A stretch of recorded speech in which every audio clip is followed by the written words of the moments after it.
Hello, lovely people. So I'm sitting here tuning my car and I decided to make an SQL tune and I'm going to show you how to do that.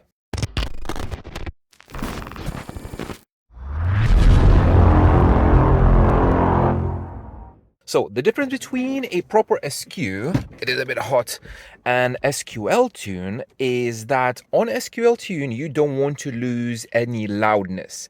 Basically, because when we EQ, we are losing volume somewhere because we EQ it down. Sometimes we boost if we need to, but for SQL or SPL, you don't want to lose any volume, especially the bass. So how to do that? If I'm gonna go to my DSP, I'm gonna show you the settings. With all these settings, it's mainly you're playing with crossovers, and with crossovers in a way that you want to have as much output as you possibly can without sacrificing the quality of the sound.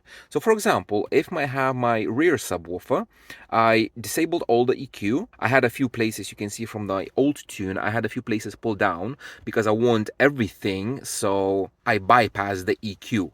With the crossovers, usually I cross it at about 50, so I just slightly increase the crossover to 60 just to have a little bit of overlap. So with an SQL tune, overlap between drivers is not a bad thing. With SQ, you want the drivers to transition very nicely with the crossovers, but with this, overlap is not that bad. So this is the rear subwoofer. The front subwoofer, again, all the EQ is disabled. You can see how much I pulled down from my previous tune. And infrasonic, so I increased it from 28 to 35, just not to bottom it out, because with a SPL or SQL tune, you want to have your drivers playing safe. That means not over excurting. Now with mid bass is very similar situation. I have again everything bypassed, and the problem is that if I would have my mid bass in the doors like here, because I have them in the kicks, from the kicks they don't play high, so it doesn't matter where I cross it higher. I cannot cross it higher because there's no response anyway, so they will be just getting extra energy and playing with no avail, so it's kind of pointless. Now the bottom crossover at 80 is very safe. It's not bottoming out at max volume, so it's perfectly fine. Again, no EQ. Now with the fronts, so in the front I have these one audio mid-ranges in the dash. These need EQ just to sound good. Now what do I mean by good? I took the response of like with no EQ, just with crossovers, and again this is a 200 hertz, very safe crossover, it's not gonna bottom out. So I took the response with all the drivers playing, and I have something like this. So you can see this is a difference between my SQ curve, SQ target, which I got just literally half an hour ago by playing with the drivers, and this is what I'm getting on very similar volume but with no EQ work at all. So we can see if I'm going to disable this, we have a mess, a total mess. So we have a rising top end, which it might not sound bad at all, but I would like to cut it off for the sound to be a bit more pleasant. And this massive hump at about what, 700 hertz, I would like to take it down just like that. Now, I could alternatively boost this valley a bit up by maybe 5 dB. However, in the DSP, everything is set as 0 dB just to have the max output of the whole system. So if I'm gonna boost anything, this can potentially clip. That's why I don't want to do that. So boosting is out of the question, only cutting. So I'm gonna cut this one and I'm gonna cut this one. And I cut it, if I'm gonna go to EQ window, you can see that I applied two things. So I applied a high shelf filter and one parametric band. So high shelf, you can see it reduces the top end. So high shelf minus 10 dB, it just chops off the top end. Now the second one is a parametric EQ at 750.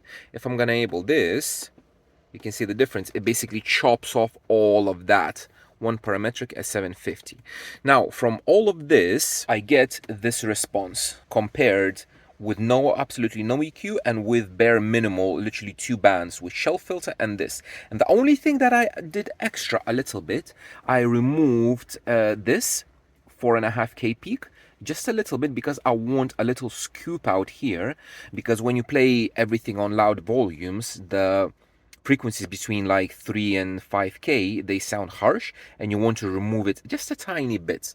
So after the 3 bands of EQ, I ended up with this. And to be honest, it's not that bad. We have a little scoop out between 2 and 6, maybe like 2, 3 dB if you compare to the rest of the system. And we have the rising end. And compared to my SQ tune, see, it's a bit more linear.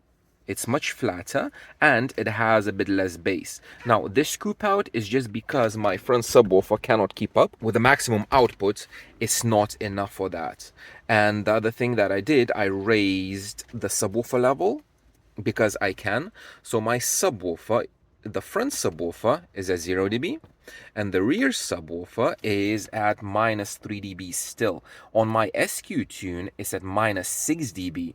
Just because I have a 3 kilowatt amp for that IB subwoofer, so I really don't want to push it that much.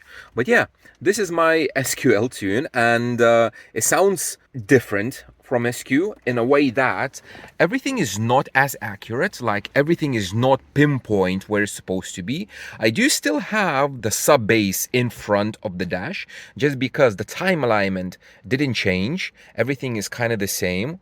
So everything is timed. Why I do have that center, it's not as good as with my SQ tune, but it's perfectly fine. So with my system, with the drivers where I have them, and with correct time alignment, I need literally 3 bands for the response to look somewhat nice. And yeah, now it goes really, really loud. Like, the amount of bass is way too much for daily listening, but I just wanted to try. Just because I had James visiting, he has kind of SQL system, he has a lot of bass, and I tuned his car, and then I decided, why not try something similar with mine? So guys, if any of you has an SQL system or an SPL system, comment below, how do you tune it?